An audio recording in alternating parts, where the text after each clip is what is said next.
हो गया। जोहार दोस्तों। हमने अभी तक दो चैप्टर हमने खत्म किया है, फंडामेंटल राइट्स और आपका डीपीएसपी, ठीक है ना। हमने 2-3 क्लासेस में जो हमने देखा था, ठीक है, वो हमने मौलिक अधिकार को, फंडामेंटल राइट्स, मौलिक अधिकार, और हमने डीपीएसपी, ठीक है ना, राज्य की नीति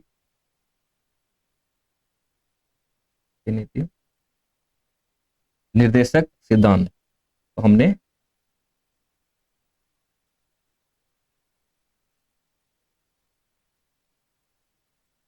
हमने देखा था, ठीक है दोस्तों। तो अगर मैं बताऊं, अगर आपने जेपीएससी का प्रीवियस ईयर क्वेश्चंस देखा है आपने, ठीक है, तो वहां से जो फंडामेंटल राइट्स आप देखोगे तो 3-4 आर्टिकल से क्वेश्चन आए हुए हैं, आप इनको ध्यान से कर लेंगे, ठीक है। आपने देखा होगा आर्टिकल 16 अनुच्छेद 16 से भी क्वेश्चन पूछे गए हैं आपसे, ठीक है। देन आपको आर्टिकल 19 अनुच्छेद 19 से भी क्वेश्चन जेपीएससी में पूछा गया है दोस्तों, ठीक है। उसके बाद आप देखोगे आर्टिकल अनुच्छेद 22 से भी क्वेश्चन पूछा हुआ है, और एक जो क्वेश्चन आया है वो है आर्टिकल 30, जिसको आप अनुच्छेद 30 कहते हैं, ठीक है ना।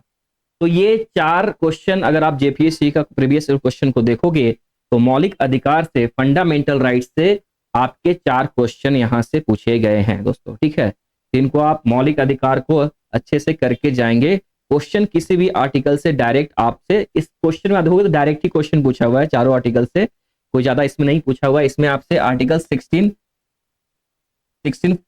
क्लॉज 4A के बारे में पूछा हुआ था कि किस, ठीक है ना, इसमें किसमें एससी एसटी को रिजर्वेशन मिलता है, प्रमोशन मिलता है जॉब में, ठीक है, तो किस अमेंडमेंट से लाया गया था, ये इसमें पूछते हैं, ठीक है ना।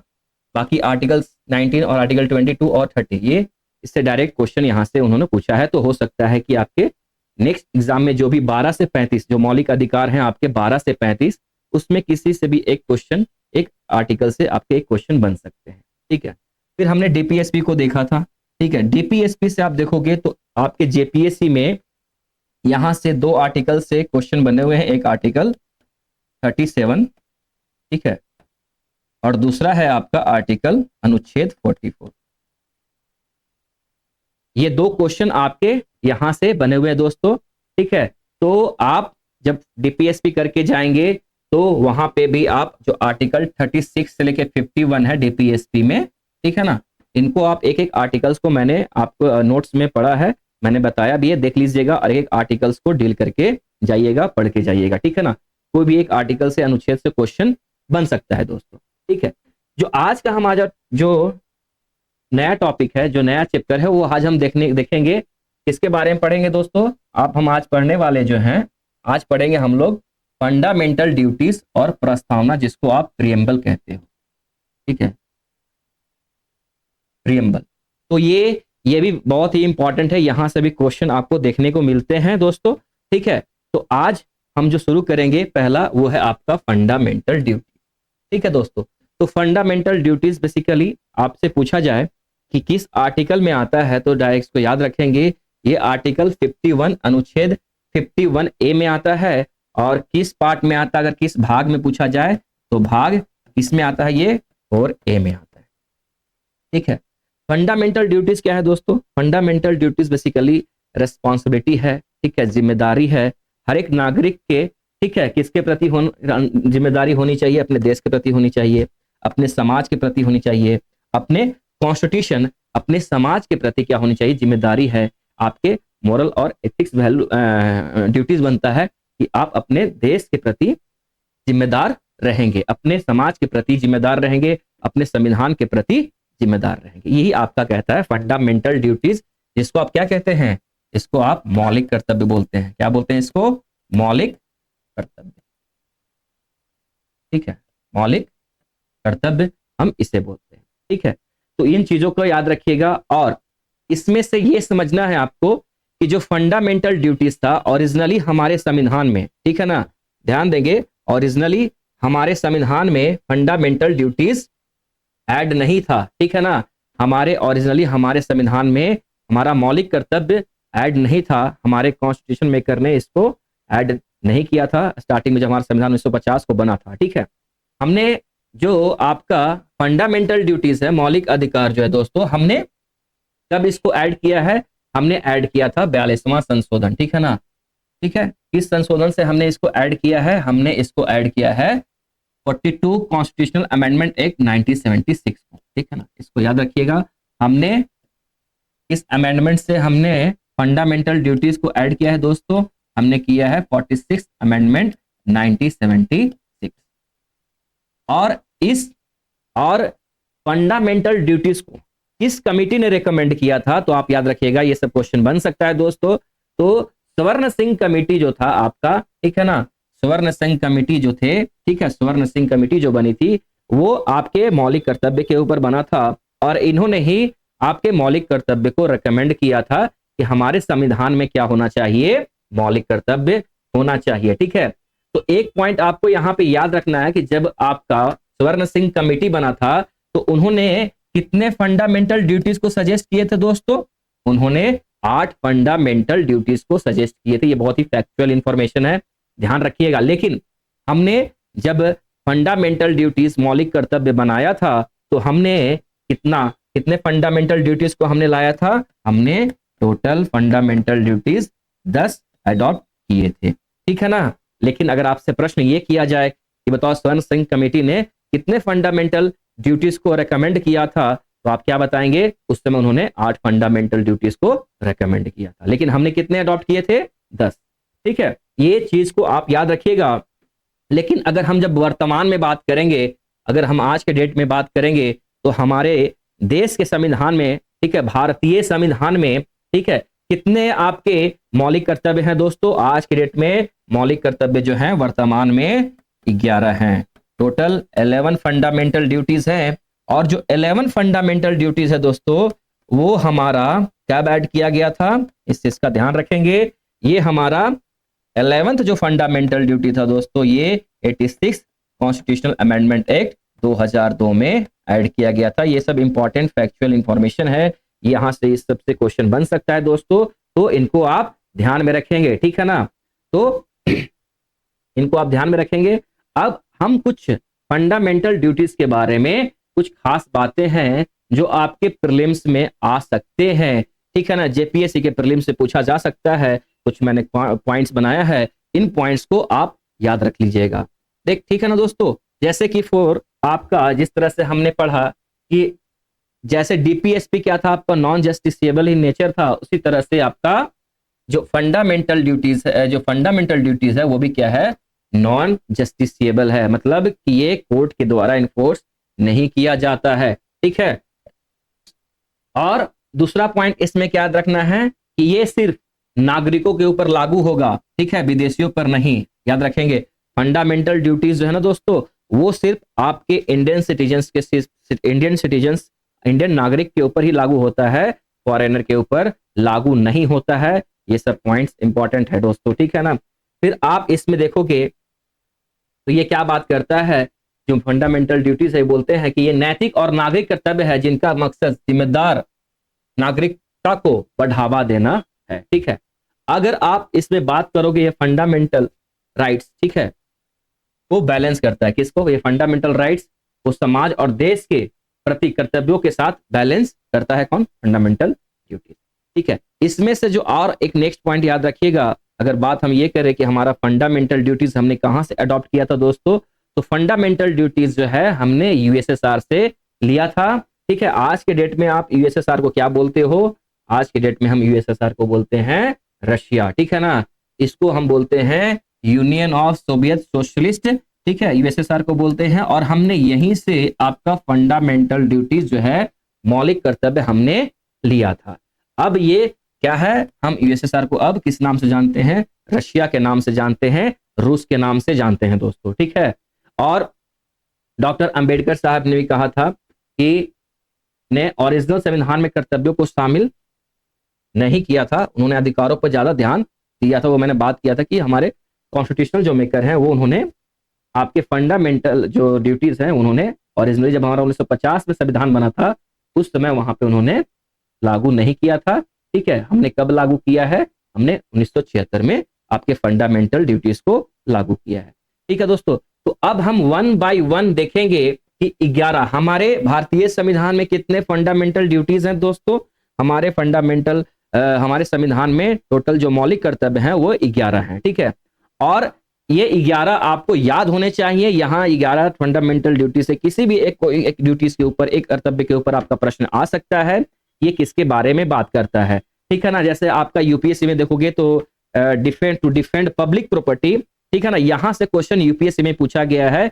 2011 में उन्होंने पूछा था कि जो टू डिफेंड पब्लिक प्रॉपर्टी है वो किस फंडामेंटल ड्यूटीज में आता है। ठीक है ना, कौन से फंडामेंटल ड्यूटीज में है, तो वो आपके यूपीएससी में भी क्वेश्चन 2011 में पूछा था।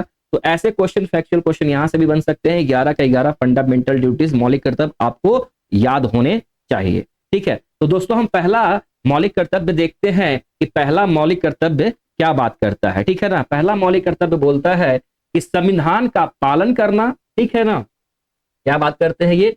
संविधान का पालन करना है। ठीक है, और उसके आदर्शों और संस्थाओं, नेशनल फ्लैग, नेशनल एंथम का सम्मान करना है। ठीक है ना, मतलब बेसिकली इसमें बोलते हैं कि टू रेस्पेक्ट आइडियल एंड इस इंस्टीट्यूशन।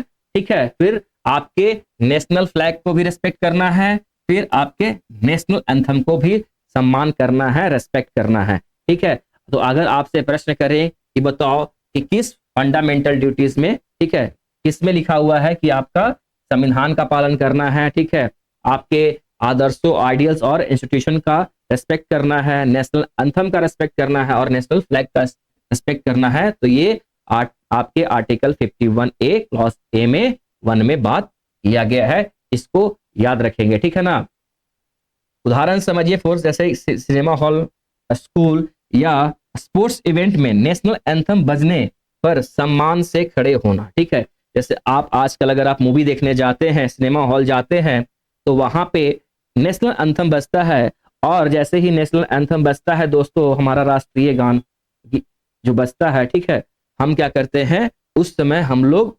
रेस्पेक्टफुल्ली हम खड़े हो जाते हैं और हम सम्मान उनको देते हैं। फिर हम, जैसे ही आपका नेशनल एंथम एंड होता है, फिर हम डिस्पर्स होते हैं। ठीक है दोस्तों, तो हम बेसिकली क्या कर रहे हैं कि आपका फंडामेंटल ड्यूटीज है, जो कोर्ट के द्वारा फोर्स तो नहीं किया गया है कि इसको डायरेक्टली आपको फोर्सफुली आपसे क्या कराया जा रहा है, पालन करवाया नहीं जा रहा है, बट आपको, आपकी मोरलिटी, आपका नैतिकता ये बनता है कि आप स्वयं से आप अपने मौलिक कर्तव्य को निभाएं, समझे, अपने जिम्मेदारी को समझे और इसको फॉलो करें। तो आपने इस चीज को आपने देखा होगा सिनेमा स्कूल में, या फिर हमने स्कूल में भी देखा है कि जब स्कूल में नेशनल एंथम होता है तो हम लोग, ठीक है, स्टैंडिंग पोजीशन में रख के फिर हम उसको रेस्पेक्ट देते हैं। ठीक है, सेकेंड जो हमारा फंडामेंटल ड्यूटीज है दोस्तों, वो किसके बारे में बात करता है, आप इसको देखिए। ठीक है ना, दूसरा बात करता है उन महान आदर्शों को संजो कर रखना, ठीक है, उनका पालन करना जिनसे हमारे राष्ट्रीय स्वतंत्रता संघर्ष को प्रेरणा मिली। ठीक है ना, ये किसके बारे में बात कर रहे हैं कि जो हमारे फ्रीडम फाइटर थे, उनके आइडियल्स, ठीक है ना, ठीक है, उनके महान आइडियल्स को हमको क्या करना है, संजोकर रखना है, उनका पालन भी करना है। ये किस फंडामेंटल ड्यूटीज में बात करता है, ये बात करता है आर्टिकल 51A क्लॉज 2 में बात करता है दोस्तों। ठीक है, क्यों? क्योंकि स्वतंत्रता संघर्ष के मूल्यों पर सत्य, अहिंसा, बलिदान, एकता का पालन करना चाहिए। क्योंकि आप जानते हैं कि जब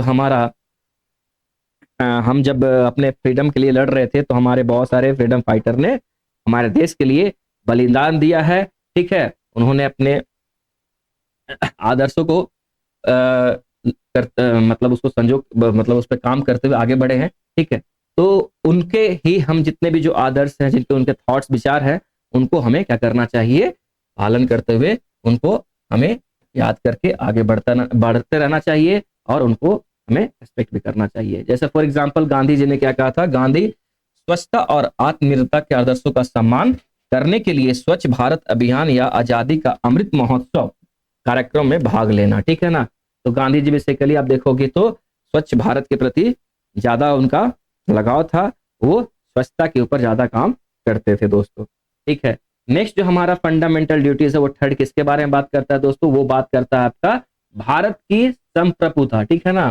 ठीक है, भारत की संप्रभुता मतलब सोवरेन यूनिटी और इंटीग्रिटी, ठीक है। भारत की संप्रभुता, एकता और अखंडता को बनाए रखना है और उसकी रक्षा करना है। ये किस आपके फंडामेंटल ड्यूटीज में बात किया गया है दोस्तों, ये बात किया गया है आपका आपका आर्टिकल 51 ए क्लॉज थर्ड कह लीजिए या फिर इसको सी भी कह सकते हैं, ठीक है ना। मतलब तीसरे क्लॉज में मेंशन किया गया है, ठीक है। ये उदाहरण समझोगे तो उदाहरण में क्या बात करता है कि धर्मों या क्षेत्रों के बीच में बंटवारे को बढ़ावा देने वाली फेक न्यूज सोशल मीडिया पर पोस्ट को शेयर या लाइक ना करना चाहिए, ठीक है ना। मतलब वैसे चीजों को आप शेयर ना करें जो चीजें फेक हो, ठीक है ना। सोशल मीडिया पे वो चीजें आप शेयर मत कीजिए जिससे देश में क्या हो, आपका एकता और अखंडता के ऊपर आंच आए, ठीक है ना। तो हम सबकी ये जिम्मेदारी है कि हम अपने देश को सोवरेन रखें, ठीक है। हम आपस में मिलजुल के रहें, ठीक है, यूनिटी से रहें और अपने आप को अपने देश को अखंड बना के रखें। ये हम सबकी रिस्पॉन्सिबिलिटी है। कुछ अगर एंटी सोशल एलिमेंट्स हमारे समाज में कुछ कार्य कर रहे हैं तो उन चीजों का बढ़ावा या फेक चीजों का बढ़ावा हमें नहीं देना चाहिए दोस्तों, ठीक है। इन चीजों का ध्यान रखिएगा, ठीक है। और हम सबकी ये रिस्पॉन्सिबिलिटी है कि हम लोग यूनिटी और इंटीग्रिटी को बना के रखें, ठीक है दोस्तों। नेक्स्ट जो हमारा फंडामेंटल ड्यूटीज है दोस्तों वो है चौथा जो है आपका क्या बात करता है, देश की रक्षा करना, ठीक है ना। टू डिफेंड, देश की रक्षा करना और जरूरत पड़ने पे देश की सेवा करने के लिए तैयार रहना, ठीक है। तो आपको टू डिफेंड कंट्री हमेशा क्या करना है, अपने देश की रक्षा करने के लिए तैयार रहेंगे। और अगर आपको नेशनल सर्विस, ठीक है, देश की सेवा करने के लिए भी आपको कल को कहा जाए तो आप उसके लिए भी तैयार रहेंगे दोस्तों, ठीक है ना। तो कल को मान लो आपको हमें देश की सेवा के लिए आर्मी में जाना पड़े, ऐसी कंडीशन बने तो उसके लिए भी हम सिटीजन्स को, हम भारतीय नागरिक को तैयार रहना चाहिए वो, ठीक है ना। तो इस चीज का ध्यान रखेंगे। हमें ये आपको तो फोर्सफुली नहीं कराया जा सकता है, बट हमें नैतिकता के हिसाब से अगर ऐसी जरूरत जब भी पड़ती है तो हमें हमेशा तैयार रहना चाहिए। जैसे उदाहरण समझिए, स्कूल कॉलेज में एनसीसी में शामिल होना या बाढ़, साइक्लोन या कोविड वैक्सीनेशन ड्राइव के दौरान वॉलंटियर का काम करना। तो दोस्तों आपने देखा होगा कि जब भी बाढ़ आता है, फ्लड आता है, या फिर आपने कोविड के दौरान देखा होगा तो सब नागरिक ने एक दूसरे की मदद करी थी, ठीक है ना। जब लॉकडाउन लगा था दोस्तों तो उस समय बहुत सारी प्रॉब्लम, समस्याएं आई थी, ठीक है। सरकार तो लगे हुए थे, सरकार भी काम कर रहे थे, ठीक है, लोगों के लिए कर रहे थे, लेकिन उतना काफी नहीं था।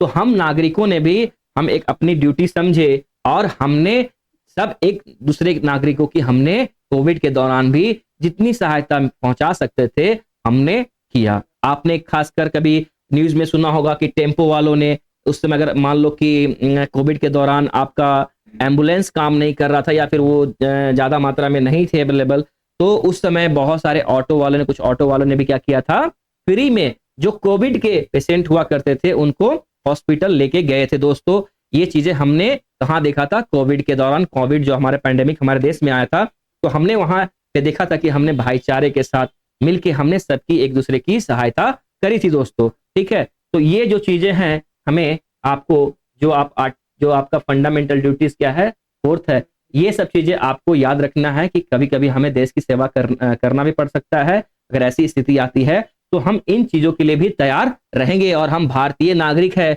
और हमने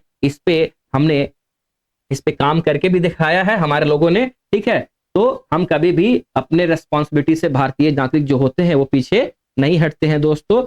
और यही हमारी भारतीयता का पहचान है कि हम सब मिल करके रहते हैं हमारे देश में।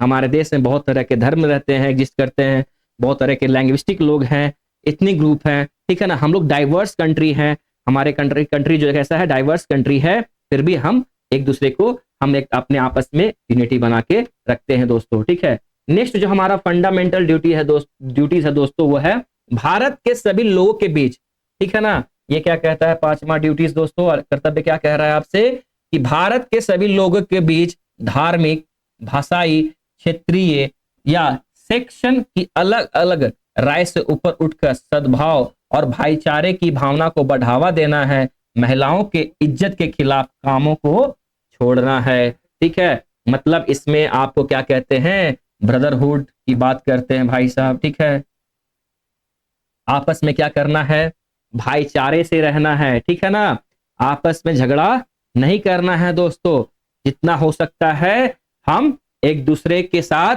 भाईचारे के साथ रहेंगे। ठीक है, और महिलाओं को, अगर आपसे प्रश्न किया जाए कि महिलाओं की इज्जत के खिलाफ, मतलब जो भी है, हमें महिलाओं के साथ ऐसा कोई भी कार्य नहीं करना है जो उनके इज्जत के ऊपर आंच आए। ठीक है ना, इट मीन्स कि हमें महिलाओं के साथ रेस्पेक्टफुल व्यवहार करना है, उनके साथ क्या करना है, हमेशा हमें रेस्पेक्ट के साथ व्यवहार करना है दोस्तों। ठीक है, तो आप याद रखेंगे, अगर क्वेश्चन आपसे पूछ दे कि किस आर्टिकल में, किस फंडामेंटल ड्यूटीज में महिलाओं के लिए इज्जत की, मतलब रेस्पेक्ट से बात करना है, किस में कहा गया है, तो आपका फंडामेंटल ड्यूटीज 5 में कहा गया है दोस्तों। ठीक है, अगर उदाहरण से समझोगे तो इसमें दिया है कि ईद, दिवाली, क्रिसमस आस पड़ोस में एक साथ मनाना, दहेज या जेंडर पर आधारित पर हिंसा के लिए खिलाफ बोलना। तो हमने देखा है दोस्तों कि जब हमारा कोई फेस्टिवल त्योहार आता है, चाहे कोई भी, चाहे हम ईद होते हैं या दिवाली होता है, क्रिसमस होता है, तो हम सब भारतीय नागरिक आपस में दोस्तों मिलजुल कर हम इस त्योहार को सेलिब्रेट करते हैं। हम कभी भी इस नजरिए से नहीं देखते हैं कि ये त्योहार जो है इस धर्म का है, वो त्योहार उस धर्म का है। ठीक है ना, हम लोग आपस में एक जो भी त्योहार होता है, फेस्टिवल होता है दोस्तों, हम सब भारतीय नागरिक जो होते हैं आपस में मिलजुल कर सेलिब्रेट करते हैं और खुशियां बांटते हैं दोस्तों। ठीक है, फिर वही हमने बोला था कि इसमें बोला गया है कि आपको इस महिलाओं के प्रति रेस्पेक्ट करना है। तो जैसे फॉर एग्जांपल अगर आपने देखा है कि दहेज या फिर जेंडर पे जब भी बात होती है, जेंडर इक्वालिटी, ठीक है, उसके हम ऊपर हम देखते हैं जब भी महिलाओं के खिलाफ कोई हिंसा होता है तो हम सब एकजुट होकर उनके खिलाफ आवाज उठाते हैं। ठीक है, ये हमने देखा है, और हमने हमेशा दहेज डॉरी सिस्टम को क्या किया है, हमने विरोध भी किया है। ठीक है, अब हम नेक्स्ट फंडामेंटल ड्यूटीज देखते हैं दोस्तों। जो आपका नेक्स्ट फंडामेंटल ड्यूटीज है वो है 6। ठीक है, 6 फंडामेंटल ड्यूटीज है दोस्तों, जो हमारा क्या बात करता है, किसके बारे में बात करता है, वो बात करता है आपके हमारी मिली जुली संस्कृति, ठीक है, कि समृद्ध विरासत को महत्व देना और उसे बचा कर रखना। ठीक है, ये आपके जो भी कल्चरल पार्ट है, ठीक है, उसको क्या बोल रहे हैं कि हमें 6 में यही बोलता है कि हमें जो भी संस्कृति है उसको समृद्ध करना है। ठीक है, उसका महत्व देना है और हमें उसे प्रोटेक्ट करके भी रखना है, बचा करके भी रखना है। वो किसके बारे में, कौन सा आर्टिकल में, फंडामेंटल ड्यूटीज में बात किया गया दोस्तों, 6 में बात किया गया है। ठीक है ना, फॉर एग्जाम्पल से अगर आप समझें तो आपने देखा होगा अजंता एलोरा की गुफा, ठीक है, में जाना, भारतनाट्यम या भोजपुरी लोकगीत सीखना या स्थानीय परंपराओं को बचाना। हमने इस चीज को देखा है कि जो हम जब भी घूमने जाते हैं तो हम अपने हिस्टोरिकल प्लेसेस को घूमते हैं। ठीक है, वहां देखने जाते हैं।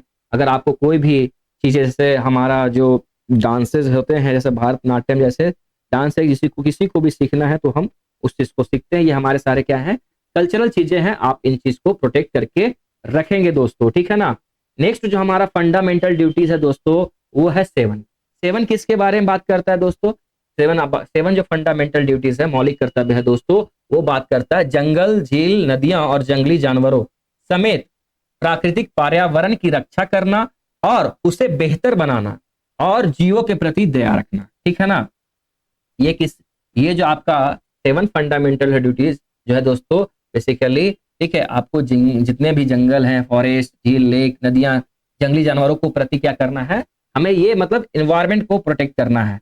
इन शॉर्ट्स आप बोलोगे तो 7 जो बात करता है आपको इन्वायरमेंट के बारे में बात करता है कि हमें उसको प्रोटेक्ट करना है। ठीक है, और जीवों के प्रति दया रखना है। ठीक है, हमें जीवों के प्रति भी कॉम्पैशन जो बोलते हैं ना, दया रखना, कॉम्पैशन, ठीक है, इनके प्रति भी क्या करना है, हमें दया रखना है। फॉर एग्जाम्पल आपने कभी कभी देखा होगा कि कुछ जो वो कुछ लोग होते हैं, ऐसे लोग होते हैं जो कभी कभी क्या करते हैं ना, जानवरों को कभी कभी वो मारते हैं। ठीक है ना, उनको कभी कभी जानवरों को उनके साथ बुरा ट्रीट करते हैं। जैसे फॉर एग्जांपल मैंने एक न्यूज़ सुना था, उसमें मैंने केरल का न्यूज देखा था, वहां पे क्या था ना कि कुछ जो एंटी सोशल एलिमेंट्स है, जो बुरे लोग थे, वो उन्होंने क्या किया था कि एक एलिफेंट था, हाथी था, और उनको वो जब खाना फीड कर रहे थे, उनको खाना दे रहे थे, तो खाना खाने के साथ में चारा में क्या किया था, उन्होंने कुछ बारूद भर के डाल दिया था। तो जैसे ही बेचारा वो हाथी वो खाना खाता है, तो वो क्या, जो बारूद गया था ना उसके पेट में साथ में, तो वो क्या हुआ था, वो बारूद फट गया था, जिसके कारण से वो हाथी की जो थी जान चली गई थी। तो ये क्या करना है, ये जो ऐसे लोग होते हैं, ऐसे लोगों के साथ तो कड़ी कार्रवाई करनी भी चाहिए, और हम सबका दायित्व बनता है कि हम ऐसे कार्य ना करें। हमें सिर्फ, आप इंसानियत ही बचा के मत रखिए कि सिर्फ इंसानों में ही आपको प्रेम दिखाना है, इंसानों के साथ ही मिलके रहना है, नहीं। हमें जानवरों के प्रति, फॉरेस्ट के प्रति, नेचर, जितने भी नेचर चीजें हैं, नेचर में जो भी चीजें हैं, हमें उन सब के प्रति क्या करना है, करुणा भाव रखना है सबके प्रति, ठीक है ना। उनके प्रति दया आपको रखना चाहिए, ठीक है। बेवजह किसी को नहीं हार्म करना चाहिए दोस्तों, ठीक है। आपने इस चीज को आपने देखा होगा। फॉर एग्जाम्पल समझिएगा, जैसे नदियों में प्लास्टिक ना फेंकना। अगर इन्वायरमेंट के बारे में बात करोगे तो आज हम जनरली क्या कर रहे हैं, हम लोग पर्यावरण को बचाने की बात करते हैं, ठीक है। हम लोग क्या कर रहे हैं कि हम लोग बोलते हैं कि हम लोग को प्लास्टिक बैन कर देना चाहिए, ठीक है ना। प्लास्टिक को क्या करना है, बैन करना है, क्योंकि आप देखोगे प्लास्टिक से क्या हो रहा है, हमारा वातावरण दूषित हो रहा है, ठीक है। तो नदियों में आपको खासकर कहीं भी जाओगे तो आपको ड्रेनेज सिस्टम में भी आपको प्लास्टिक वगैरह देखने को मिलता है, तो उसको कम यूज कीजिए, ना के बराबर आप प्लास्टिक को यूज कीजिए, ठीक है। फिर आप आवारा कुत्तों या गाय को खाना खिलाना, पेड़ लगाना, प्रदूषण विरोधी मुहिम में शामिल होना चाहिए, ठीक है। जैसे वही बात है कि आपको गाय, जितने जो भी एनिमल्स हैं, उनके प्रति आप दया रखिए, ठीक है। प्रदूषण कम करने के लिए आपको क्या करना चाहिए, पेड़ लगाना चाहिए। ये आपका ये फंडामेंटल ड्यूटीज है, ये कोई आपको बताएगा नहीं, लेकिन आपकी कर्तव्य है कि आप इन चीजों का काम कर सकते हैं। पेड़, आप वातावरण को हरा भरा करने के लिए आप पेड़ लगा सकते हैं, ठीक है ना। अपने नाम पे एक दो पेड़ लगा लिया कीजिए, ताकि आपकी जो एनवायरमेंट है वो है, ठीक है ना, संतुलन बनाए रखें। नेक्स्ट जो हमारा फंडामेंटल ड्यूटीज है दोस्तों, वो है आपका जो है 8, ठीक है ना। जो फंडामेंटल नेक्स्ट हमारा है वो 8 है। 8 क्या कहता है दोस्तों, वैज्ञानिक सोच, इंसानियत और जानने समझने और सुधार की भावना को बढ़ाना। बेसिकली इसमें साइंटिफिक टेम्परामेंट की बात करता है। जो आपका 8 फंडामेंटल ड्यूटीज है दोस्तों, वो साइंटिफिक टेम्पर के बारे में बात करता है। आपके पास जो सोच होनी चाहिए, कैसी होनी चाहिए, साइंटिफिक टेम्पर होना चाहिए, वैज्ञानिक सोच होना चाहिए, रेशनल थिंकिंग होनी चाहिए आपके पास, ठीक है। अंधविश्वास से बचें, ठीक है ना, कि बिल्ली ने रास्ता काट दिया तो आपका नुकसान हो जाएगा, किसी ने छींक मार दिया तो आपका दिन खराब हो जाएगा। तो इस तरह की जो आपके पास जो समाज में जो धारणाएं बनी हुई हैं, इन सब से बचिए, ठीक है। और साइंटिफिक टेम्परामेंट रखिए। कोई भी चीज सोसाइटी में, समाज में कुछ हो रहा है, तो आपके पास उसके बेस होना चाहिए कि क्या ये सही है या गलत है, ठीक है ना। अगर सही है तो कैसे, और गलत है तो कैसे, ये आपके पास रेशनल थिंकिंग आपके पास होनी चाहिए, ठीक है। तो ऐसे ना बोल दे कि ठीक है, कुछ भी बोल दे, आप किसी भी बात को ऐसे ही मान लिया जाए, ठीक है ना। तो बेसिकली यहाँ पे वही बोल रहे हैं, समझदारी सोचना है आपको, अंधविश्वास से बचना है, और सामाजिक सुधारों को समर्थन करना है। तो सोशल रिफॉर्म जो देखने को मिलता है, ये आपका जो फंडामेंटल ड्यूटीज है दोस्तों 8, इसी में बात करता है। तो आपको अपना समझदारी रखना है, तो साइंटिफिक टेम्परामेंट रहेगा दोस्तों आपके पास, रेशनल थिंकिंग रहेगा, तो आप समझदार रहोगे, ठीक है। सुपरस्टिशियस से भी बचना पड़ेगा, अंधविश्वास से भी बचोगे, ठीक है। और जो भी सोशल रिफॉर्म, ठीक है ना, मैं सोसाइटी में जो भी सोशल रिफॉर्म कर सकते हो, ठीक है, जैसे आपका छुआछूत चलता है, कास्टिज्म है, ये सब से बचिए। डिस्क्रिमिनेशन से बचना है, भेदभाव मत करिए, सबको इक्वल ट्रीट कीजिए और सोसाइटी को अच्छा बनाइए, ठीक है ना दोस्तों। नेक्स्ट हम देखते हैं आर्टिकल। अब इसमें उदाहरण से देखोगे तो क्या बोला इन्होंने, कोविड के दौरान वैक्सीन लगवाना, फेक न्यूज पर सवाल उठाना, लड़कियों की शिक्षा और जेंडर इक्वालिटी का समर्थन करना। बेसिकली वही बात कर रहा है कि आपको पब्लिक अवेयरनेस फैलाना है। जब कोविड वैक्सीन चला था ना, तो उस समय भी बहुत सारा फेक न्यूज आया था कि मत लगाओ मत लगाओ, लेकिन ऐसा नहीं था। आपको जो भी चीजें हैं आपको वो फॉलो करना चाहिए, आपके पास रेशनल थिंकिंग होनी चाहिए। नेक्स्ट जो हमारा फंडामेंटल ड्यूटीज है दोस्तों, वो है आपका, वो क्या है, पब्लिक प्रॉपर्टी की सुरक्षा करना और हिंसा से दूर रहना, ठीक है। क्या है, पब्लिक प्रॉपर्टी की सुरक्षा करना और हिंसा से दूर रहना। ये बहुत इंपॉर्टेंट है, इसको ध्यान में रखिएगा, ये क्वेश्चन यहाँ से बन सकता है। क्या आप पूछ रहे हैं कि जो भी पब्लिक प्रॉपर्टी है, सार्वजनिक प्रॉपर्टी जो है, उसको उसकी सुरक्षा खुद करनी है। ऐसा नहीं कि जब भी आप देखते होंगे कभी कभी कुछ जो एंटी सोशल एलिमेंट्स होते हैं ना, वो आपका क्या करते हैं, प्रोटेस्ट करते हैं, प्रोटेस्ट करने के नाम पे हिंसक प्रोटेस्ट करते हैं और अपने ही, ठीक है, पब्लिक प्रॉपर्टी को डैमेज करते हैं। क्योंकि देखो पब्लिक प्रॉपर्टी को अगर आप डैमेज करते हो तो वो पब्लिक प्रॉपर्टी बेसिकली हमारे ही और आपके टैक्स के पैसे से तो बने हुए हैं ना। तो अगर आप प्रोटेस्ट, जैसे आर्टिकल 19 में कहा गया है, आपको आपको अधिकार भी मिला है, मौलिक अधिकार, कि आप जब भी प्रोटेस्ट करेंगे तो शांतिपूर्वक करोगे ना। ठीक है, शांतिपूर्वक प्रोटेस्ट करना है। अगर आपको सरकार से कुछ बातें मनवानी है या कुछ सरकार की बातें अच्छी नहीं लग रही है तो आप शांतिपूर्वक प्रोटेस्ट करोगे, आंदोलन करोगे और उन चीजों को आप मनवाएंगे सरकार से। अब ऐसा नहीं कि उसके नाम पे आप हिंसक प्रोटेस्ट करेंगे, ये अलाउ नहीं है। या फिर आप गन बंदूक हथियार लेके आप चल पड़े हैं, वो भी अलाउड नहीं है। तो याद रखिएगा, सार्वजनिक प्रॉपर्टी की सुरक्षा कीजिए, आप उनको डैमेज ना करें, क्योंकि ये आपके ही हमारे टैक्स के पैसे से बनता है। तो इन चीजों का आप क्या करें, रक्षा करना पड़ेगा, ना कि उनको डैमेज। ठीक है, नेक्स्ट जो हमारा है, आप एग्जांपल में समझ सकते हैं कि विरोध पर, वही मैंने बताया, जब विरोध प्रदर्शन होता है तो क्या करते हैं आप, पब्लिक बसों को जला देते हैं, ट्रेन को जला देते हैं। ठीक है, तो इस तरह का काम नहीं करना है। विवादों को क्या करना है, शांति तरीके से सुलझाना है, मिल के बैठ के कोई भी प्रॉब्लम है तो उसको हम देखेंगे। नेक्स्ट जो हमारा फंडामेंटल ड्यूटीज है दोस्तों, वो है आपका 10 क्या कहता है दोस्तों, वो बात करते हैं व्यक्तिगत और सामूहिक गतिविधि के सभी क्षेत्रों में उत्कृष्टता की ओर प्रयास करना। ठीक है ना, बेसिकली भारत को गर्व महसूस कराने के लिए पढ़ाई, काम, खेल, कला में अपना बेस्ट दे। मतलब इसमें जो बात करता है आपके एक्सीलेंस के ऊपर बात करता है कि ठीक है, आपके पास क्या नॉलेज है, क्या स्किल है, उसमें आप अपने आप को एक्सप्लोर कीजिए। ठीक है, और देश को गर्व महसूस कराइए। कल को आप साइंटिस्ट बन जाइए, कल को आप, ठीक है, नए नए आइडियाज का इनोवेट कीजिए। ठीक है, ये भी आपके फंडामेंटल ड्यूटीज में मेंशन किया गया है। ठीक है, तो आप जब आपको याद रहेगा तो आपको कोई फोर्स नहीं करना चाहिए, फोर्स करने की जरूरत नहीं है। आप पढ़िए, खुद पढ़िए, ठीक है, और कुछ ऐसा काम करिए, चाहे खेल में हो, पढ़ाई में हो, काम में हो, कोई कला में हो, ताकि आपका देश का नाम रोशन हो और आपका भी नाम रोशन हो। ठीक है, ये आप समझ सकते हैं। ठीक है ना, ये आपका जो फंडामेंटल ड्यूटीज है, ये 10 में बात किया गया है। ठीक है दोस्तों, अगर उदाहरण समझिएगा, फॉर एग्जांपल जैसे नीट, जेई, यूपीएससी, जैसे आप जेपीएससी का काम पढ़ाई कर रहे हैं, बीपीएससी, जितने भी हैं, अगर इसमें कल को आप टॉप करते हैं, सिलेक्शन होता है, ठीक है, तो आप अपने देश का भी नाम रोशन करेंगे, आप अपना भी नाम रोशन करेंगे। ठीक है, तो अभी आपका जेपीएससी भी आ रहा है दोस्तों, उसमें आप तैयारी से, मतलब जान जी से लग जाइए तैयारी में। ठीक है, आपके पास 1 महीने का समय है, अभी कम भी रह गया है, क्योंकि आपका 8 मार्च को आपको एग्जाम है पीटी का।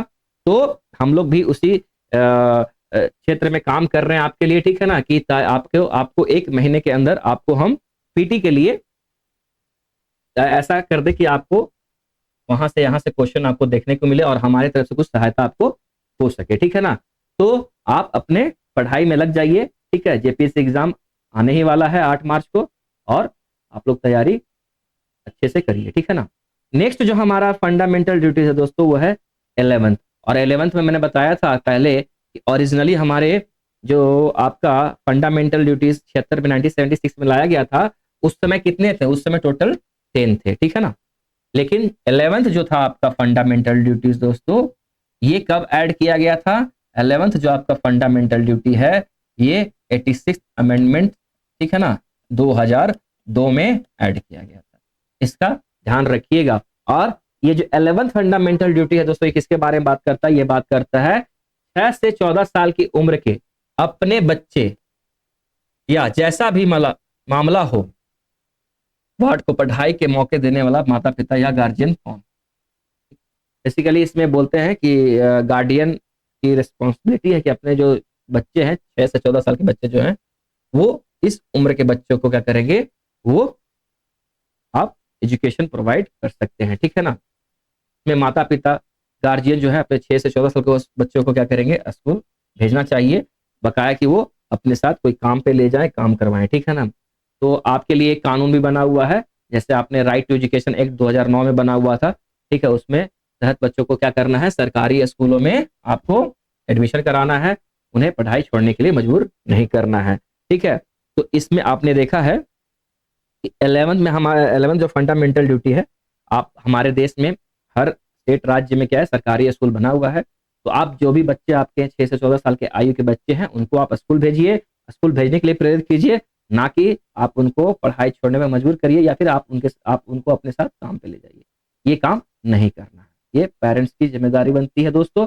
ठीक है, एक पॉइंट जो आपको यहाँ पे याद रखना है दोस्तों, ठीक है, ये बात क्या है नोट में याद रख लीजिएगा। सुप्रीम कोर्ट ने रंगनाथ मिश्रा कमेटी जो 2002 में बना था दोस्तों, की रिपोर्ट में सुझाव दिया था कि कुछ ड्यूटीज लागू होनी चाहिए, अभी तक लागू नहीं हुई है। ठीक है, इसको याद रखेंगे। ठीक है, नेक्स्ट जो है इसमें हमारा पढ़ना है वर्मा कमेटी। वर्मा कमेटी का ऑब्जर्वेशन बेसिकली क्या था दोस्तों, ये क्या किसके बारे में बात करते थे, बात करते थे कि जो आपका नागरिकों के फंडामेंटल ड्यूटीज जो है, ठीक है, उसमें कुछ फंडामेंटल ड्यूटीज को लागू करने के लिए कानूनी प्रोविजंस के पहचान की है। मतलब इसमें कानूनी प्रोविजंस जैसे कुछ जो चीजें थी वो बताया गया था वर्मा कमेटी में। बेसिकली ये बोल रहे थे कि जो फंडामेंटल ड्यूटीज है उसको लागू करने के लिए कुछ कानूनी प्रोविजंस होने चाहिए। तो यहाँ से क्वेश्चन बन सकता है कि वर्मा कमेटी जो है फंडामेंटल ड्यूटीज के बारे में किसके बारे में बात करता है, तो बेसिकली वो बात करते हैं कि फंडामेंटल ड्यूटीज है उसके बारे में कि उसमें कानूनी प्रोविजंस होने चाहिए। ठीक है, फंडामेंटल ड्यूटीज को इंप्लीमेंट करने के लिए बेसिकली उसमें तो क्या है कि कोर्ट नॉन जस्टिसेबल है, कोर्ट के द्वारा उसको इंप्लीमेंट नहीं किया जाता है। ठीक है, लेकिन वर्मा कमेटी ने इस चीज को सजेस्ट किया था कि 1999 में कि आप कानूनी प्रोविजंस ला सकते हैं। ठीक है ना, तो कुछ आप देखोगे जो कुछ कानूनी प्रोविजंस पहले से ही भारत में एग्जिस्ट करते थे। तो पहला आपका है prevention of insult to national honour act. ठीक है, 1971 में बना हुआ था। ये सीधे आपके किसके बारे में बात करता है कि अगर आपने नेशनल फ्लैग और नेशनल एंथम को अपमान करते हैं तो आपको इसके तहत क्या किया जाएगा, आपके ऊपर कार्रवाई की जा सकती है। दूसरा जो आपका है वो है लागू अलग अलग क्रिमिनल कानूनों में भाषा, जाति, जन्म स्थान, धर्म के वगैरह के आधार पर लोगों के अलग अलग वर्गों के बीच में दुश्मनी को बढ़ावा देने के लिए सजा का प्रावधान होना चाहिए। ठीक है, ये भी वर्मा कमेटी में बोला गया था। ठीक है, नेक्स्ट है जो आपका protection of civil rights act. जो protection of civil rights act है वो जाति धर्म से जुड़े अपराधों के लिए सजा का प्रावधान करता है दोस्तों। ठीक है, नेक्स्ट है आपका इंडियन पिनल कोड आईपीसी। ठीक है, राष्ट्रीय एकता को नुकसान पहुंचाने वाले इल्जामों और दावों को सजा देने लायक अपराध घोषित करता है। ठीक है ना, नेक्स्ट जो है आपका पांचवा जो है जो उन्होंने सजेस्ट किया था अनलॉफुल एक्टिविटीज प्रिवेंशन एक्ट 1967। किसी सांप्रदायिक संगठन को गैर कानूनी संगठन घोषित करने का प्रावधान करता है। ठीक है दोस्तों, सिक्स जो है आपका रिप्रेजेंटेशन ऑफ पीपल एक्ट 1951। ये क्या बात करता है, संसद या राज्य विधानसभा के सदस्यों को भ्रष्ट काम करने यानी धर्म के आधार पर वोट मांगने या जाति, नस्ल, भाषा, धर्म वगैरह के आधार पर लोगों के अलग अलग वर्गों के बीच दुश्मनी बढ़ाने के लिए आयोग ठहराने का प्रावधान करता है। तो ये रिप्रेजेंटेशन ऑफ पीपल्स एक्ट 1951 में बात किया गया है कि अगर कोई भी सांसद या एमएलए एमपी हैं, अगर वो वोट मांगते हैं किसके आधार पे, धर्म के आधार पे, तो उनके रिप्रेजेंटेटिव उसका जो आपका रिप्रेजेंटेशन है उनको आयोग घोषित कर सकता है। ठीक है, सेवंथ जो आपका है इसमें वर्मा कमेटी के बारे में जो बात किया गया था वो बात करते हैं वाइल्ड लाइफ प्रोटेक्शन एक्ट 1972। जो हमारा ये कानून ऑलरेडी बन चुका है, तो वो बात करते हैं कि दुर्लभ और खतरे में पड़ी प्रजातियों के व्यापार पर रोक लगाता है। ठीक है ना, तो जो भी ये सब चीजें होती हैं जानवरों के साथ, उनको व्यापार के रूप में देखा जाता है, किया जाता है, तो उनपे आपके वाइल्ड लाइफ प्रोटेक्शन एक्ट 1972 से एक्ट से उनके ऊपर कार्रवाई की जा सकती है। जो 8 है 1980 का फॉरेस्ट कंजर्वेशन एक्ट। ठीक है ना, फॉरेस्ट कंजर्वेशन एक्ट कब बना था दोस्तों, ये फॉरेस्ट कंजर्वेशन एक्ट जो है आपका 1980 में बना था, 1980 में। ये क्या बात करता है, बिना सोचे समझे पेड़ों की कटाई और जंगल की जमीन को गैर वनीय कामों के लिए इस्तेमाल करने पर रोक लगाता है। ठीक है ना, मतलब आप जंगल की अगर कटाई करते हैं, ठीक है, और पेड़ों की कटाई करते हैं, तो उस केस में आपका फॉरेस्ट कंजर्वेशन एक्ट आप उस पर लागू कर सकते हैं दोस्तों। ठीक है दोस्तों, तो ये जो था हमारा ये फंडामेंटल ड्यूटीज था, मौलिक अधिकार था दोस्तों, जो हमने अभी तक देखा। ठीक है ना, तो मौलिक अधिकार में हमने अभी तक जो देखा है, आज हमारा मौलिक अधिकार ये यहाँ पे समाप्त होता है दोस्तों। जो नेक्स्ट हमारा जो टॉपिक है दोस्तों, वो है हमारा प्रस्तावना, जिसको आप क्या बोलते हैं, प्रियम्बल। क्या बोलते हैं इसको दोस्तों हम लोग, प्रियम्बल, ठीक है ना। जो हम स्टार्ट आज करने वाले हैं, नेक्स्ट टॉपिक जो हमारा है वो प्रियम्बल है। बेसिकली फंडामेंटल ड्यूटीज में, मौलिक कर्तव्य में जो कुछ पॉइंट्स आपको याद रखना यही है कि मौलिक कर्तव्य भी क्या है आपका, नॉन जस्टिसेबल नेचर है, ठीक है ना। पहले हमारे ओरिजिनल संविधान में मौलिक कर्तव्य नहीं था, ठीक है। वो कहाँ से हमने ऐड किया था दोस्तों, तो हमने ओरिजिनली तो ऐड नहीं किया था, हमने 42nd अमेंडमेंट 1976 को हमने फंडामेंटल मौलिक कर्तव्य को अपने संविधान में ऐड किया था। और किस किस कमेटी के रिकमेंडेशन से हमने किया था, तो याद रखिएगा स्वर्ण सिंह कमेटी के रिकमेंडेशन से हमने याद किया था, हमने उसको लाया था, ठीक है ना दोस्तों। फिर ओरिजिनली जब 1976 में लाया गया था, तो उस समय हमारे टोटल फंडामेंटल मौलिक कर्तव्य थे वो 10 थे, ठीक है। लेकिन आज के वर्तमान में बात करोगे तो वो 11 है, 11 है। और 11th जो फंडामेंटल ड्यूटी है दोस्तों, वो आपके 86 कॉन्स्टिट्यूशनल अमेंडमेंट एक्ट 2002 में लाया गया था। उसके थ्रू ही आपका ये मौलिक जो आपका 11th फंडामेंटल ड्यूटीज था, उसको हमने ऐड किया था दोस्तों, ठीक है। और इसमें एक पॉइंट याद रखिएगा कि जो फंडामेंटल ड्यूटीज होता है वो हमारे सिर्फ सिटीजन, हमारे इंडियन नागरिक के ऊपर लगता है, फॉरेनर के ऊपर नहीं लगता है, ठीक है। उसके बाद इसमें आपको जो पॉइंट रखना है कि हमने अगर पूछेगा क्वेश्चन की फंडामेंटल ड्यूटीज, ये बेसिकली ये पूछते हैं सोर्सेज ऑफ कॉन्स्टिट्यूशन कहाँ से है, तो फंडामेंटल ड्यूटीज हमने कहाँ से लिया है, तो यूएसएसआर से लिया है, जो आपका आज के डेट में जिसको आप रशिया कहते हैं, ठीक है ना। तो इन पॉइंट्स को याद रखिएगा। अगर बर्मा कमेटी के बारे में पूछेगा तो basically Burma committee fundamental duties मौलिक कर्तव्य को लेकर बात करता है कि कानूनी प्रोविजंस होने चाहिए, ठीक है ना, इंप्लीमेंट करने के लिए। लेकिन हमारे विदेश में क्या है, नॉन जस्टिसेबल है, तो उसको ऊपर कानून के द्वारा फोर्सफुली लागू नहीं किया जाता है। चलिए दोस्तों, अब हम चलते हैं अपने नेक्स्ट टॉपिक, प्रियम्बल, प्रस्तावना, ठीक है ना। आपने प्रियम्बल देखो, ये भी यहाँ से जो आपका प्रियम्बल है ये भी इंपॉर्टेंट है, यहाँ से भी क्वेश्चन आपको देखने को मिलता है दोस्तों, ठीक है। तो बेसिकली प्रियम्बल क्या है, एक आपको इंट्रोडक्टरी पेज बोला गया है, ठीक है, इंट्रोडक्शन पेज बोला गया है, जिसमें कुछ क्या क्या लिखे गए हैं, कुछ संविधान के सोर्स है, नेचर है, मकसद है और तारीख इसके अंदर बताया गया है, ठीक है ना। इसे बनाने वालों की सोच और आदर्शों को इसमें दिखाता है। आप देखोगे तो बेसिकली प्रियम्बल का मतलब ही होता है कि संविधान का इंट्रोडक्शन या प्रस्तावना, ठीक है ना। तो इंट्रोडक्टरी पेज कह सकते हो, या फिर इसको आप भारतीय संविधान का समरी पेज भी कहते हैं, जिसमें उसमें भारत के संविधान के बारे में उसमें सारांश में एक समरी में लिखा गया है पहला पेज पे, ठीक है ना दोस्तों। तो आप अगर देखोगे, अगर आप हिस्ट्री जानेंगे, तो प्रियम्बल जो प्रस्तावना था वो सबसे पहली कहाँ इसकी शुरुआत हुई थी, तो अमेरिका में हुई थी, इसको याद रखेंगे, ठीक है ना।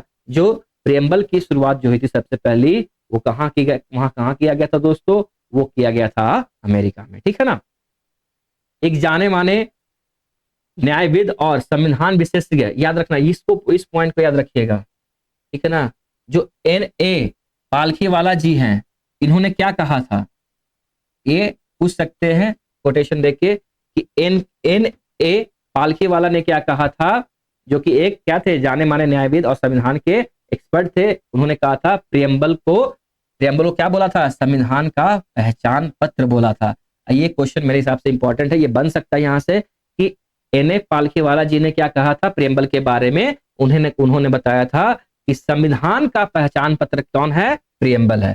प्रस्तावना जो है आपका संविधान का पहचान पत्र है, इसको याद रखिएगा कि इन्होंने किसने बोला था इस बात को, तो पालखीवाला जी ने बोला था, ठीक है।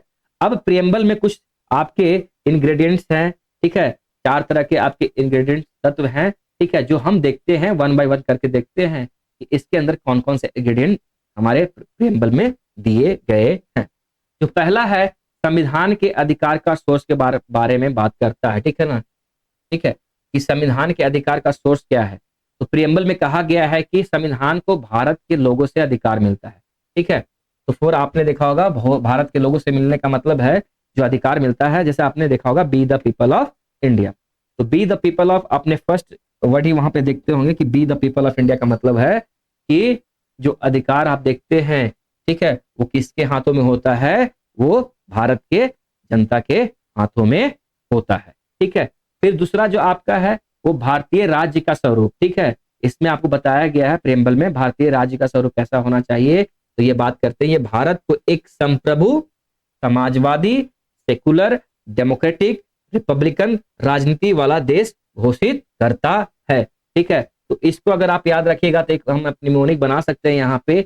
इसको देखो S3DR के नाम से जानते हैं। ठीक है, प्रियम्बल में अगर आपको याद रखना है तो यहाँ पे आपको, ठीक है, किसके बारे में बात कर रहे हैं, S3DR।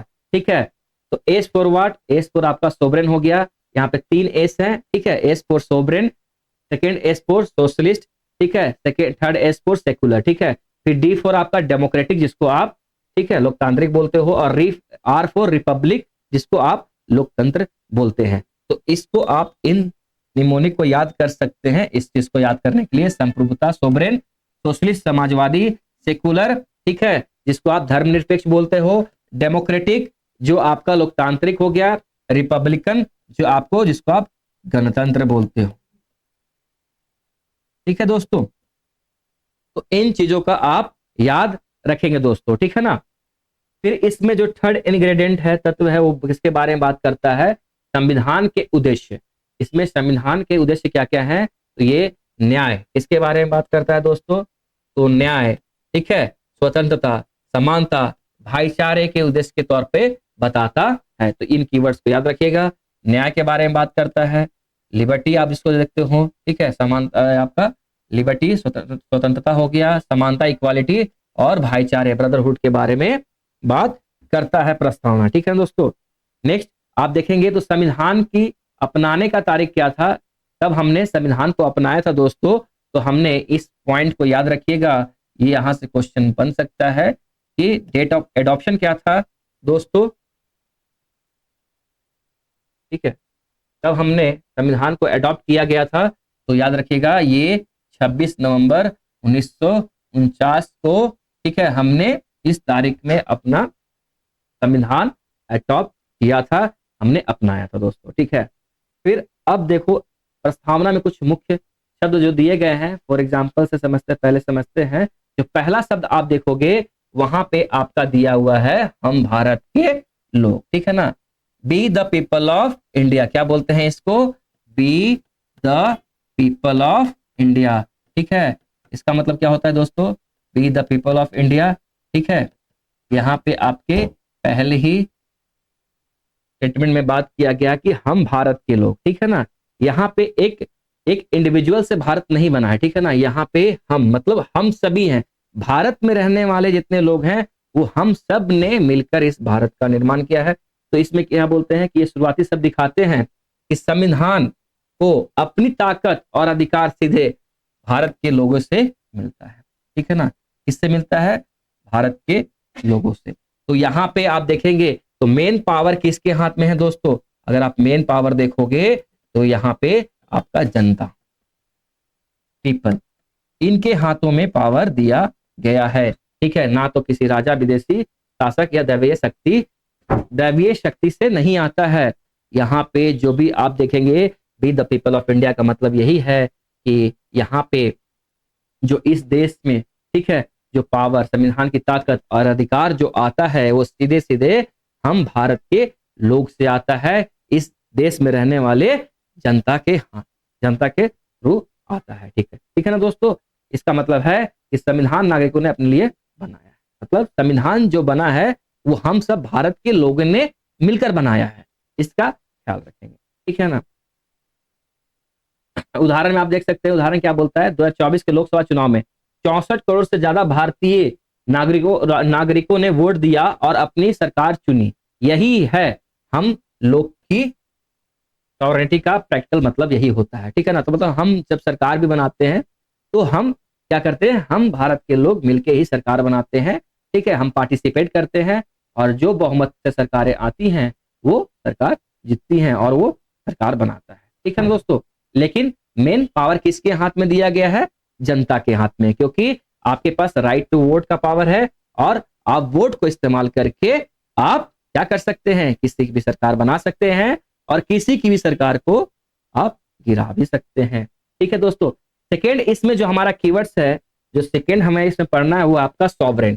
ठीक है ना, ये सॉवरेन का मतलब होता है दोस्तों यहाँ पे संप्रभुता। क्या होता है, संप्रभुता। संप्रभुता का मतलब क्या है दोस्तों, भारत पूरी तरह से आजाद है और मुक्त है। ये क्या कहना चाह रहे हैं दोस्तों? सोवरेन का मतलब क्या कहते हैं कि भारत क्या है, पूरी तरह से आजाद है और मुक्त है। कोई भी बाहरी देश या ताकत भारत के अंदरूनी या बाहरी मामलों को कंट्रोल या दखल नहीं दे सकती है। मतलब कि एक सोवरेन का मतलब ये होता है कि जब भारत क्या है, हम लोग एक क्या है, इंडिपेंडेंट कंट्री है। हमारे चाहे इंटरनल मैटर हो या फिर एक्सटर्नल मैटर हो, ठीक है, जो यहाँ पे लिखा अंदरूनी हो या फिर बाहरी मैटर हो, उसमें हम अपना फैसला खुद लेते हैं। कोई हमारा बाहर का तीसरा देश हमें ये सजेस्ट नहीं करता है कि तुम ये करो और तुम वो करो। हम लोग भाई इंडिपेंडेंट हैं, हम लोग आजाद हैं और हम संप्रभु हैं। हम अपने फैसले खुद से ले सकते हैं, कोई तीसरा पार्टी हमको बता नहीं सकता है। इसी का मतलब होता है संप्रभुता। ठीक है, जैसे फॉर एग्जांपल से आप समझिए कि भारत अपनी विदेश नीति खुद तय करता है। इंटरनेशनल ट्रीटी जैसे पेरिस क्लाइमेट एग्रीमेंट पे साइन करता है, ठीक है ना,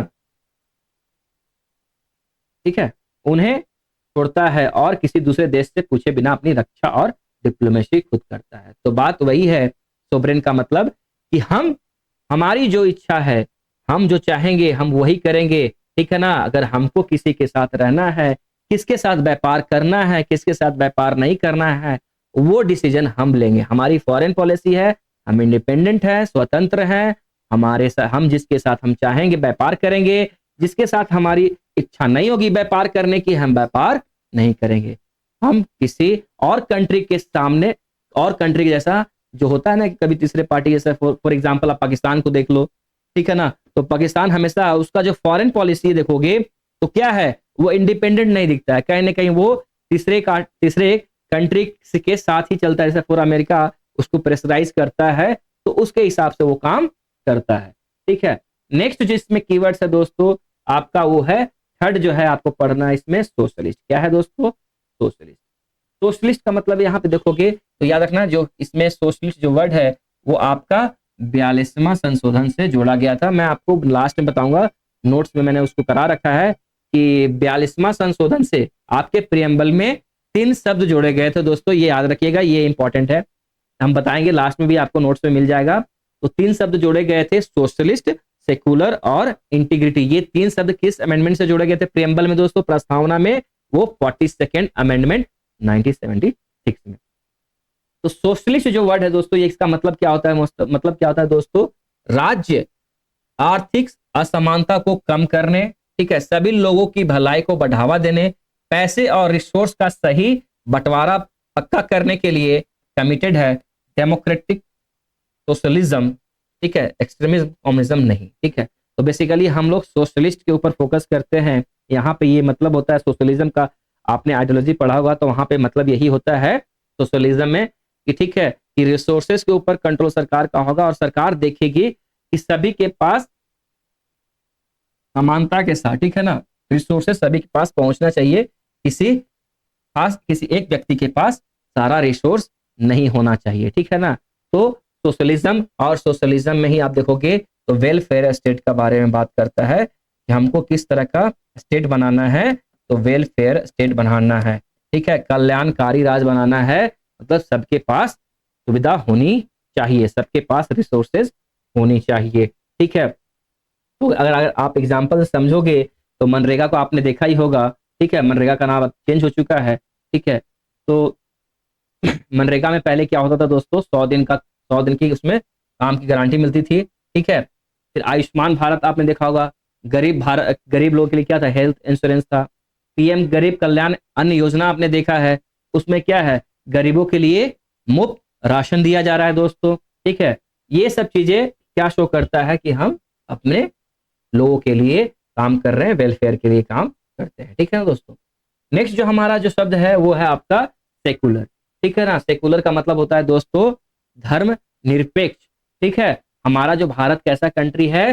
धर्म निरपेक्ष कंट्री है, ठीक है। ये भी जो सेकुलर वर्ड है ये भी 42nd अमेंडमेंट 1976 में जोड़ा गया था दोस्तों, इस चीज का ध्यान रखिएगा। तो धर्म निरपेक्ष का अर्थ क्या है दोस्तों? ये है कि राज्य का कोई आधिकारिक धर्म नहीं है, ठीक है ना। राज्य का इसका मतलब होता है कि राज्य का कोई आधिकारिक धर्म नहीं है, सभी धर्मों का समान सम्मान है, ठीक है। वो समान और व्यवहार देता है। ठीक है, सकारात्मक धार्मिक निरपेक्षता जो पॉजिटिव सेकुलरिज्म है, धर्मनिरपेक्षता जो है, राज्य सभी धर्मों की समान रूप से मदद कर सकता है लेकिन किसी एक का पक्ष नहीं ले सकता है। ठीक है, तो हम देखते हैं कि सेकुलरिज्म का कॉन्सेप्ट है कि यही है कि स्टेट का काम क्या है, सभी धर्मों को इक्वल ट्रीट करेगा। ठीक है ना, ऐसा नहीं कि किसी एक धर्म को विशेष रूप से देखेगा, नहीं, हम भारत में रहने वाले जितने भी धर्म हैं, 7 धर्म हैं, सभी को हम इक्वल नजरिए से देखेंगे। ये राज्य का काम है, राज्य इसमें भेदभाव नहीं कर सकता है दोस्तों। ठीक है, अगर उदाहरण से समझेंगे दोस्तों तो भारत में कोई राज्य धर्म नहीं है। ठीक है, सबरीमाला में महिलाओं को प्रवेश की अनुमति, ठीक है, 3 तलाक पर प्रतिबंध, ठीक है, उत्तराखंड में समान नागरिक संहिता, ये सभी धर्मों के समान व्यवहार को दर्शाते हैं। ठीक है ना, इसको याद रखेंगे। नेक्स्ट जो है आपका लोकतांत्रिक, जिसको आप डेमोक्रेटिक बोलते हैं।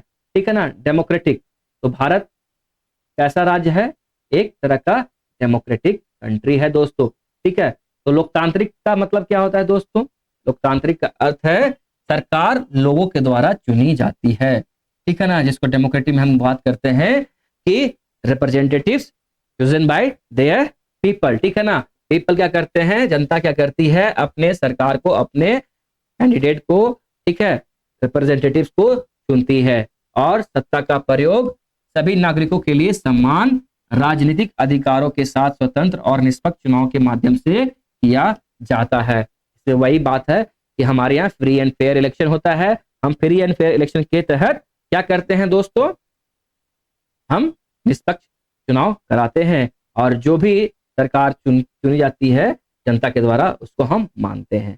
ठीक है ना, तो उदाहरण में क्या बताया गया दोस्तों कि 18+ आयु वर्ग का प्रत्येक भारतीय नागरिक बिना किसी भेदभाव के मतदान कर सकता है। ठीक है, 2024 का लोकसभा चुनाव विश्व इतिहास की सबसे बड़ी लोकतांत्रिक प्रक्रिया थी, ऐसा माना जाता है।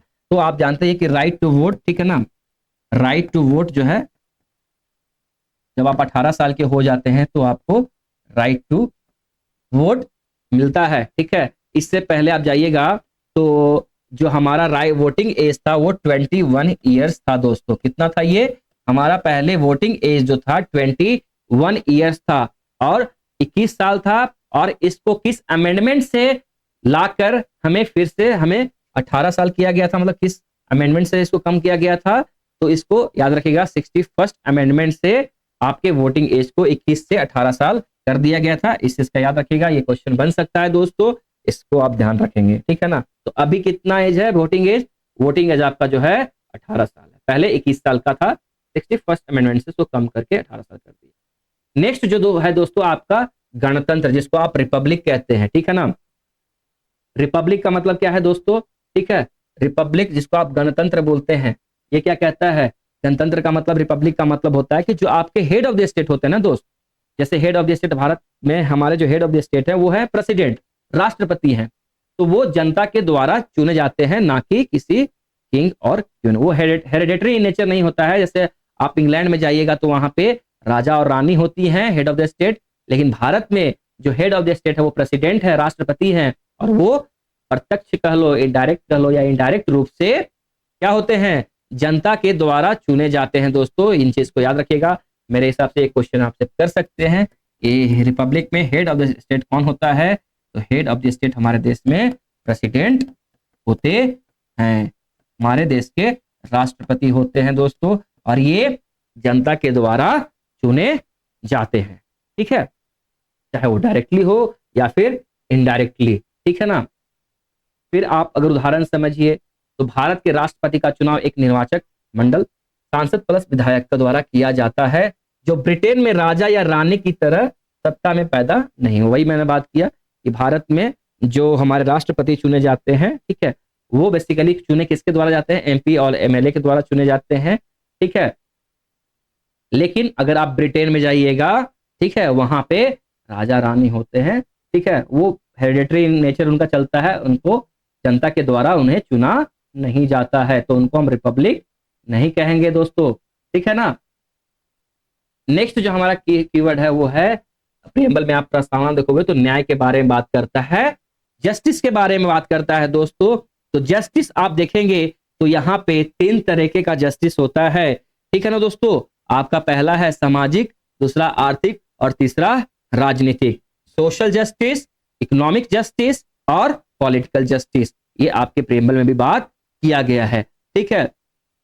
तो अगर हम वन बाय वन देखें, तो अगर हम न्याय सामाजिक जस्टिस देखोगे तो सामाजिक न्याय क्या कहता है, जाति धर्म लिंग के आधार पर कोई भेदभाव नहीं होना चाहिए, ठीक है ना। समाज में जाति धर्म लिंग के आधार पर कोई भी भेदभाव नहीं होना चाहिए, ये बात करता है सोशल जस्टिस। आर्थिक न्याय क्या बात करता है दोस्तों, जो आपका इकोनॉमिक जस्टिस है उसकी इसके बारे में बात करता है। वो क्या बात करता है, वो बात करता है गरीबी कम करता है, पैसे का सही बंटवारा करता है, ठीक है ना। मतलब आपका इक्वल डिस्ट्रीब्यूशन ऑफ वेल्थ होना चाहिए। इकोनॉमिक जस्टिस का मतलब होता है कि हमारे यहाँ गरीबी, ठीक है ना, जो गरीब लोग हैं, ठीक है, उनकी संख्या कम होनी चाहिए और समाज में जो प्रॉपर्टी है, ठीक है, वेल्थ का, संपत्ति का जो बंटवारा होना चाहिए वो इक्वल होना चाहिए। किसी भी एक व्यक्ति के हाथ में मैक्सिमम रिसोर्स नहीं होना चाहिए दोस्तों, ठीक है ना। वो आपके इकोनॉमिक जस्टिस के बारे में बात करता है ना। आप तीसरा जो है आपका पॉलिटिकल जस्टिस, न्यायिक राजनीतिक न्याय, किसके बारे में बात करता है, ये बराबर वोटिंग और हिस्सेदारी के बारे में बात करता है, ठीक है ना। तो जो आपको राइट टू वोट का अधिकार आपको, ठीक है, पॉलिटिकल जस्टिस से ही मिलता है। कल को आप इलेक्शन भी लड़ सकते हैं, ठीक है ना। आप लोकसभा का, ठीक है, विधानसभा का चुनाव भी आप लड़ सकते हैं। ये आपके लिए पॉलिटिकल जस्टिस के बारे में काम करता है, ठीक है ना। उदाहरण समझिएगा, जैसे एससी एसटी ओबीसी ईडब्ल्यूएस को लेके क्या हुआ है, सोशल जस्टिस में क्या होगा, रिजर्वेशन जो मिला है ना, अभी आपने देखा होगा रिजर्वेशन दिया गया है, ठीक है।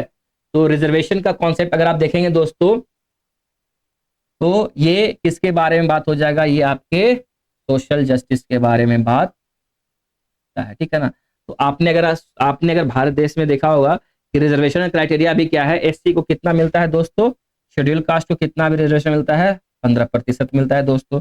एससी एसटी को, शेड्यूल ट्राइब्स को दोस्तों कितना मिलता है, 7.5% रिजर्वेशन मिलता है दोस्तों, ठीक है। ओबीसी को कितना मिलता है दोस्तों, जो ओबीसी अदर बैकवर्ड क्लास जिसको आप बोलते हैं, उनको कितना रिजर्वेशन दिया जाता है दोस्तों, वो 27% उनको मिलता है। और अभी एक आपका अभी जो नया जुड़ा है वो ईडब्ल्यूएस, उनको 10% रिजर्वेशन दिया जाता है दोस्तों। तो अभी करंटली हमारे भारत देश में ये रिजर्वेशन क्राइटेरिया पॉलिसी चल रहा है, ठीक है।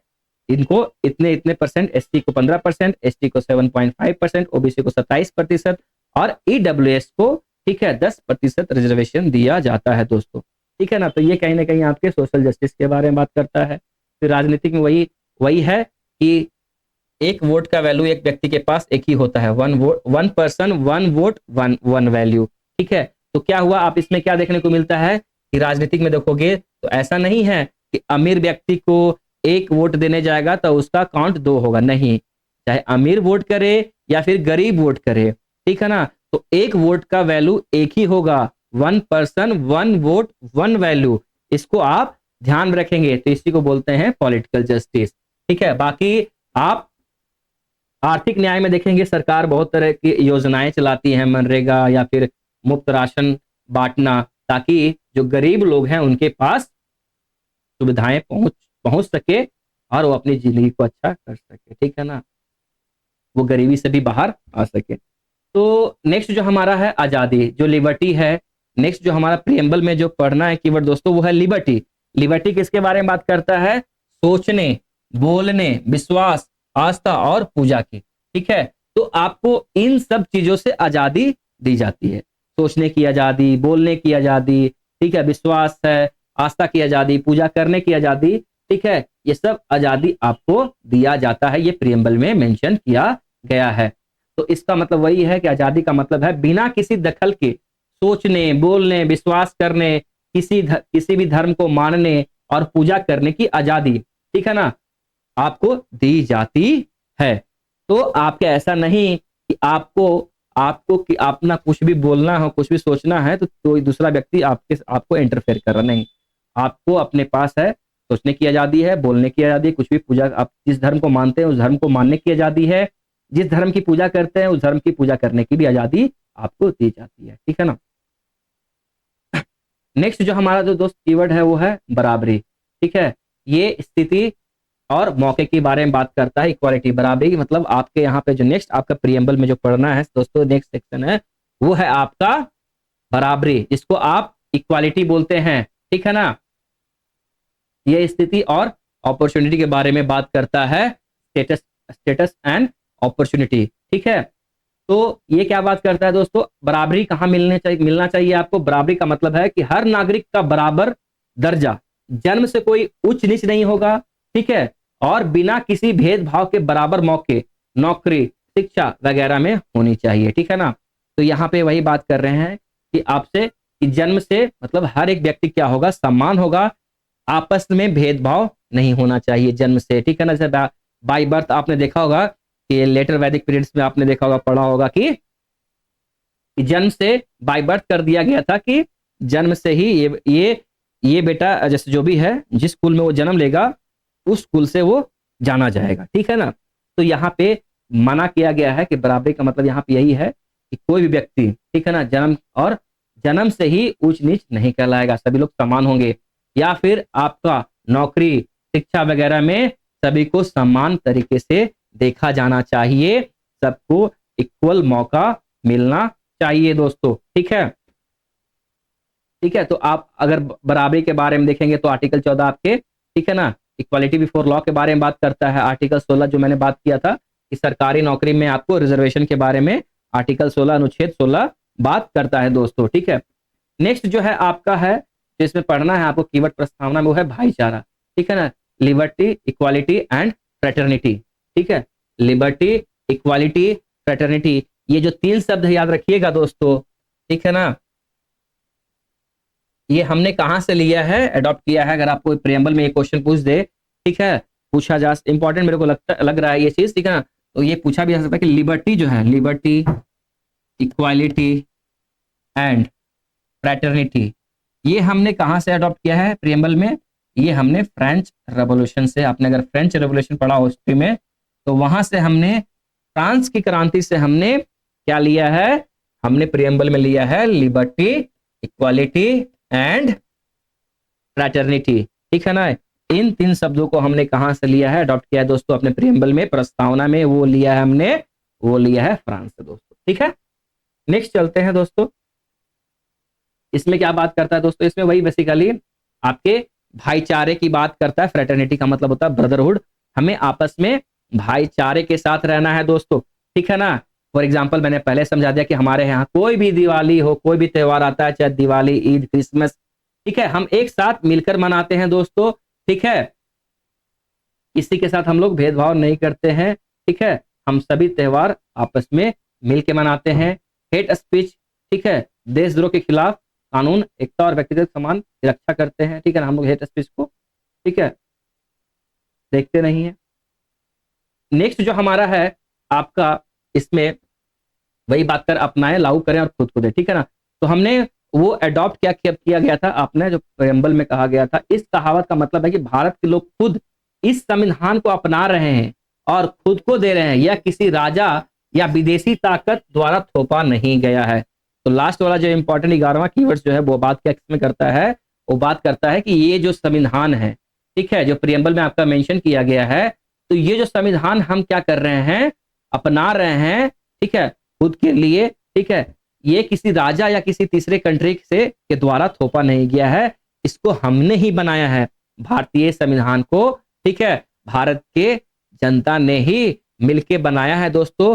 तो हम इसको एक्सेप्ट करते हैं, कोई तीसरा देश इसको नहीं बनाया, ठीक है ना। तो आपने देखा होगा कि हमने अपने संविधान सभा में 26 नवंबर, इस डेट को याद रखिएगा, 26 नवंबर 1949 को, ठीक है, सभी भारतीय की ओर से संविधान को अपनाया गया था, ठीक है। अब दोस्तों जो इंपॉर्टेंट मैं अभी डील करने वाला हूं, ये केसेस को याद रखिएगा, सुप्रीम कोर्ट के कुछ ऐतिहासिक फैसले हैं, लैंडमार्क जजमेंट है दोस्तों, इनको याद रखिएगा अबाउट प्रियम्बल, ठीक है ना। किसके बारे में ये सब जजमेंट है, प्रियम्बल के बारे में है। तो पहला जो केस है दोस्तों वो बेरूबारी यूनियन केस 1960 में आया था, ये डायरेक्ट क्वेश्चन पूछ सकते हैं। तो इसमें क्या बोला गया था दोस्तों, बेरूबारी यूनियन केस 1960 में क्या बोला गया था, बोला गया था कि प्रियम्बल जो है संविधान का हिस्सा नहीं है, ठीक है। अगर आपसे पूछ दें कि बताओ किस केस में पूछा गया था कि प्रियम्बल जो है संविधान का, कॉन्स्टिट्यूशन का हिस्सा नहीं है, तो याद रखेंगे बेरुबरी यूनियन केस में बोला गया था। फिर आप नेक्स्ट जो केस हमारा है वो केशवानंद भारती केस 1973 1973 में। इसने क्या कहा था? इसने बेरुबारी केस को खारिज कर दिया, ओवररूल्ड कर दिया, और क्या बोला कि भाई प्रिएम्बल जो है संविधान का हिस्सा है और बेसिक स्ट्रक्चर का भी हिस्सा है। ठीक है, तो मतलब प्रिएम्बल जो है संविधान का हिस्सा तो है ही, लेकिन अब वो क्या बन चुका है? बेसिक स्ट्रक्चर भी है। बेसिक स्ट्रक्चर, प्रिएम्बल क्या है? आपका बेसिक स्ट्रक्चर है। तो 1973 इसी जजमेंट में, ठीक है ना, क्या निकल के आया था? डॉक्ट्रिन ऑफ बेसिक स्ट्रक्चर निकल के आया था। ठीक है ना, इसमें वही बात चल रहा था, क्या हम लोग फंडामेंटल राइट, ठीक है ना, उसको अमेंड कर सकते हैं कि नहीं। ठीक है ना, तो वहां से निकल के आया था। तो सुप्रीम कोर्ट ने कहा था कि ठीक है भैया, तुम अमेंड तो कर लेना, लेकिन बेसिक स्ट्रक्चर, जो डॉक्ट्रिन ऑफ बेसिक स्ट्रक्चर है, उसको आप अमेंड नहीं कर सकते हैं। ठीक है ना, तो बात यही हो गया कि अब आपका जो प्रिएम्बल है वो बेसिक स्ट्रक्चर का पार्ट हो चुका है। ठीक है, अगर इतिहास में जाइएगा तो अब हम इसमें बताएंगे कि आपका एक ही बार आपका प्रिएम्बल क्या हुआ था? अमेंड किया गया था। कब किया गया था? 1976 में। और उसी अमेंडमेंट में, ठीक है, क्या किया गया था? 3 शब्द जोड़े गए थे। कौन सा शब्द था वो?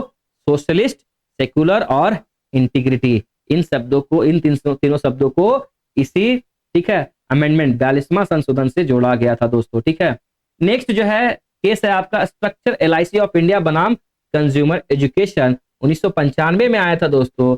और इन्होंने क्या कहा था? सुप्रीम कोर्ट ने इस जजमेंट में क्या कहा था कि सुप्रीम कोर्ट फिर से माना कि प्रिएम्बल संविधान का एक अभिन्न अंग है। मतलब प्रिएम्बल क्या है? कॉन्स्टिट्यूशन का इंटीग्रल पार्ट है दोस्तों।